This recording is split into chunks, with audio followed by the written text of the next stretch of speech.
జయ బోలో సద్గురు స్వామి వారికి.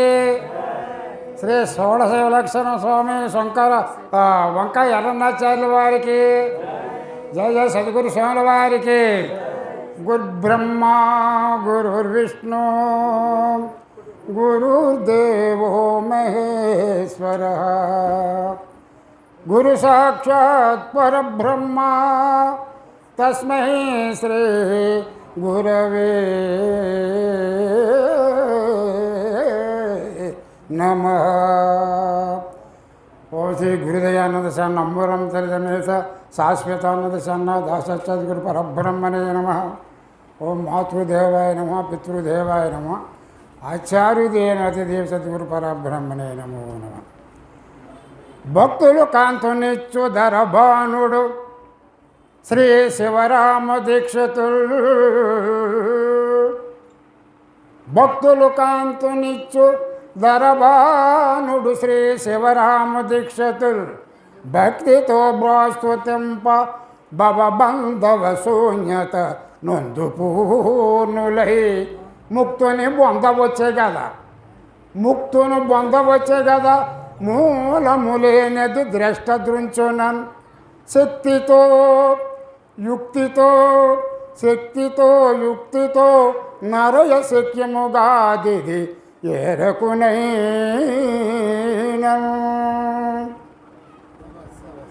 దండము సచ్చునిచ్చునకు దండము శాశ్వత బ్రహ్మ తేజకున్. దండము ద్రష్ట నాచునకు దండము వ్యర్థ స్వభావ్య బాబుకున్. దండము భ్రాంత దూరునకు దండము నిర్మల భావగమ్యుకన్. దండము జన్మ శూన్యునకు దండము గడ్డియ దేశు కేంద్రకు. జయ సద్గురు స్వామి వారికి. సభాధ్యక్షులు, ఉపాధ్యక్షులు, గౌరవాధ్యక్షులు, గురుస్వరూపులు, గురుమాతలు, పరిపూర్ణ భావైక్యులు, ఆత్మ సోదరులు, సభ ఆనందందు కూడా సద్గురోత్పన్నుగా ద్వాదశ నమస్కారం చేస్తున్నాం.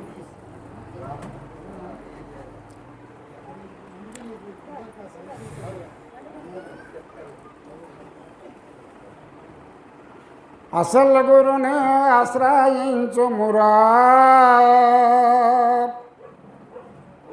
ఓ జీవా, మరలి రాని బోధన గొనుగోరా. ఓ జీవా, అచల గురిని ఆశ్రయించుమురా అని చెప్పారు గురువు గారు. గురిని గురువులంతా 64 ఉన్నారండి. వాళ్ళందరిని పట్టి పిండి చేస్తే 8 గురువులు చేరారు. వీళ్ళు కూడా పట్టి పిండి చేస్తే ఒక్కడే చేయరు, వీధి గురువుడు. అట్టి గురువు గారిని ఆశ్రయించాలి. ఇక్కడ మనము గురువు దగ్గరగా వెళ్ళేటప్పుడు, ఇప్పుడు బళ్ళో కుర్రోడ్ని వేసేటప్పుడు మొట్టమొదటి ఏమి చేస్తారు మాస్టర్ గారు? ఓనామాలతో ప్రారంభిస్తాడు. అది మొదటి నుంచి వెళ్ళాలి అక్కడ. మరి గురువు దగ్గరికి వెళ్తే ఇక్కడ ఏం చేస్తాడు? మొట్టమొదటి శాంతి ధర్మాన్ని బోధిస్తాడు. మరి ఈ ధర్మాన్ని బోధించేటప్పుడు నీ పరిస్థితి ఎలా ఉంది? నువ్వు గురువు దగ్గరికి ఎందుకు వెళ్ళావు? జననం మరణ ప్రవాహం దాటడానికి వెళ్ళావు గురువు దగ్గరికి. అలాగే వెళ్ళా అంతోట మాట్లాడు అప్పుడు ఎలా తెలుస్తుంది? ఫస్ట్ వెళ్ళాడుకు ఈ జనమరణ ప్రవాహం దాడు తెలియదు. ఏదో గురువు దగ్గరికి వెళ్ళిపోయి అంతే. రాను రాను తెలుస్తుంది, మొట్టమొదటి తెలియబడదు. అలా ఇక్కడ ఎంతవరకు మనం చూస్తున్నాం? ఎన్నెన్నో పూజలు, ఎన్నెన్నో సభలు చేసుకొస్తున్నాం. పరిపూర్ణ బాధ చేసిన ఒక్కడు కూడా కనిపించలేదు. అయ్యా ఇక్కడ సాధన అవసరం, సాధన చాలా అవసరమై ఉంది. పద్మాసనం వేసుకోవాలి, 3:30కి లేగాలి, ఏకోశావులు చల్లి స్నానం చేయాలి. గురుగారు చెప్పిన దాన్ని నువ్వు ప్రాక్టీస్ చేయాలి. ప్రతిరోజు ఉదయం సాయంత్రం 6:30కి లేగాలి. ఉదయం 6:30, ఉదయం 3:30, 2 పూటలు చేయాలి. ఉదయం ఓ మంత్రం, సాయంత్రం ఓ మంత్రం. ఉదయం చూసేది ఒక ముద్ర, సాయంత్రం ఒక ముద్ర. ఇలా తరిపి చేసుకొని రావాలి. ఇలా దాన్ని కొట్టే, దీన్ని కొట్టి, ఏడిని కొట్టే తెలుగు నిన్ను కొట్టుకోవాలా. దాన్ని దీన్ని కొట్టే తవ్వదు. అక్కడ నిన్ను నువ్వు కొట్టుకో. నేనన్న అభిమానం ఉన్నవాడిని ఎప్పుడు వదలకుంటాడు. అది ఏరా ఎరుక. ఎక్కడికి వెళ్ళడం ఎందుకు? నేనెన్నభిమానమున్నా వాడునెప్పుడు మొదలుకుంటున్న అది ఏరేరిక నిత్యామాని మరిగి చెడిపోకన్నాడు. కలలేని బయలందు కల్పించున్నది భ్రాంతి. మలమూత్రముల కుచ్చు మాయా మానవులచ్చ దీని సౌఖ్యము గన్నవారులు మేలు లేకని మరిచిపోదురు. అదంతా మొత్తం పదార్థం అది. ఆ జ్యోతి ఒకసారి చూసాము మీరు ఎడవలేవు దాన్ని. ఇక్కడ ఏమన్నాడు, నేనన్న అవమానం ఉన్నా వాడినెప్పుడు వదలకుంటాను అది ఏరా ఎరుక నిత్యామాని మరిగి చెడిపోకిన ఆయన అన్నాడు. దాన్ని అక్కడ ఖండించాడనమాట. ఇప్పుడు ఇక్కడ ఏమన్నాడైతే గురువుగారు చూపిస్తాడు, దాన్ని ఖండిస్తాడు, దాన్ని నడిపిస్తాడు, ఇంకా ముందుకు వెళ్ళాలా. ఇప్పుడు మళ్ళీ వెళ్ళే ప్రయాణములు మనము విశాఖపట్నం నుంచి వచ్చాను నేను. ఇప్పుడు ఈ తోవలు ఎన్ని ఉన్నాయి అన్నీ చూసుకుని వచ్చావు కదా అక్కడికి. అలా మన పరిపూర్ణ తెలుసుకున్నప్పటికి ఎన్నెన్నో ఉన్నాయి మార్గంలో, అవన్నీ దర్శించుకొని వెళ్ళాలి నువ్వు. ఇవన్నీ దర్శించుకొని పరిపూర్ణ మావేలు తెలిపి ఎలాగయ్యా ఎలా చేసావు పరిపూర్ణ భావం? పరిపూర్ణ తమాసం అనుకున్నావా? వాడు మొట్టమొదటిగా పరిపూర్ణ భావం తెలిపేస్తారు. ఇక్కడ గురువు దగ్గర చేతికి కురిసేసుకొని కూకుంటాడు. గురుకాని ముందే కూడిపోతాడు. గురుకాని ముందే భోజనం చేసేస్తాడు. గురు చెప్పుల ముందు ఆడు చెప్పులు పెడతాడు. తేడా అక్కడ కనిపించట్లేదు. ఎందుకంటే ముందు అసలు చూపించేసావు కదా. అక్కడ పెద్ద చిన్న మంచి మీద తెలియదు అడిగి. ఏమైతే బోధ 4 కందాలు రాసి దాన్ని బాగా చెప్పితే బోధ అయిపోయింది. అందుచేత ఇప్పుడు ఎన్నో చూసుకోతాను పరిపూర్ణ చేసేవారు ఇప్పటికే ఎవరు కనిపించలేదు. అంత ఎరిగిపోదే పరిపూర్ణ చేయి అంటారు. ఎరిగిని నిందిస్తారు. పరిపూర్ణ ఎరిగిని బాగా నిందిస్తారు. అది దాని లేకపోతే నీకు పని ఉండదు. ఎరుగుతోటే పని ఉంది. ఎరికే నేరమవుతుంది. ఎప్పుడు నువ్వు చూసినట్టు నువ్వు ఎప్పుడైతే ఉండవు. ఎప్పుడైతే పరిపూర్ణాన్ని దర్శించినప్పుడు నువ్వు లేవు అక్కడ.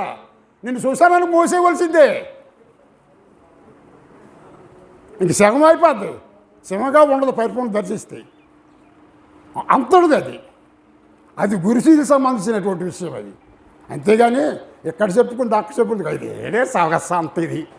సంతలో వెళ్ళిపోతానికి ఎవడు కొట్టుకుంటే ఆడు కొట్టుకోతాడు. చాలా జాగ్రత్తగా అంటాడు. అఖిల భవండమంతయు సనాతన బ్రహ్మము నిండియుండి. అఖిల భవండమంతయు సనాతన బ్రహ్మము నిండియుండి. ఏ వికులత జందకుండ ఘన విద్యులు కందక శబ్ద శూన్యమై సకలము నాచి మందునిక శాశ్వతమునిచ్చి శేషమై ముకులిత అస్తులై పరమ పూర్ణులు గొల్తురు దాన్ని భక్తితో. ఎరిగినది బ్రహ్మ విద్యట, ఎరిగినది బ్రహ్మ విద్యట, ఎరిగించడి వాడు బ్రహ్మ నిరతుండట. నేనెరిగిన జన్మము సున్నట, ఎరిగదవే 2 విద్యు ఎరగగునేలా. ఇందుగలదందు లేదని సందేహము వరదు సర్వ సంపూర్ణంపై ఎందెందు వెతికి చూచిన అందందే గలదు బ్రహ్మ మరియమ శిష్య. జేబులో సద్గురుస్వామి వారికి సర్వంతర్యాం పరిపూర్ణం. అది గురు ద్వారా ఎరికి నిరసన చేసి పరిపూర్ణ భావాన్ని తెలుసుకున్నాడుగా పట్టుబడతలేకపోతే కాదు. జై సద్గురుస్వామి వారికి. అందరికీ జై గురు. మరిన్ని ఆధ్యాత్మిక రహస్యాల కోసం అచల బోధ, ఆత్మబోధ, భగవద్గీత, అలాగే పండుగల్లో దాగిన అర్థాలు, అంతరార్థాల కోసం మరియు యోగము, ధ్యానము మొదలైన అనేక ఆధ్యాత్మిక తెలుగు ప్రవచనాల కోసం క్రింద ఉన్నటువంటి రెడ్ కలర్ సబ్స్క్రైబ్ బటన్ను క్లిక్ చేయండి. అలాగే ప్రక్కనే ఉన్నటువంటి గంట సింబల్ను నొక్కండి. అలాగే ఈ వీడియో మీకు నచ్చినట్లయితే లైక్ చేయండి మరియు షేర్ చేయండి. జై గురు.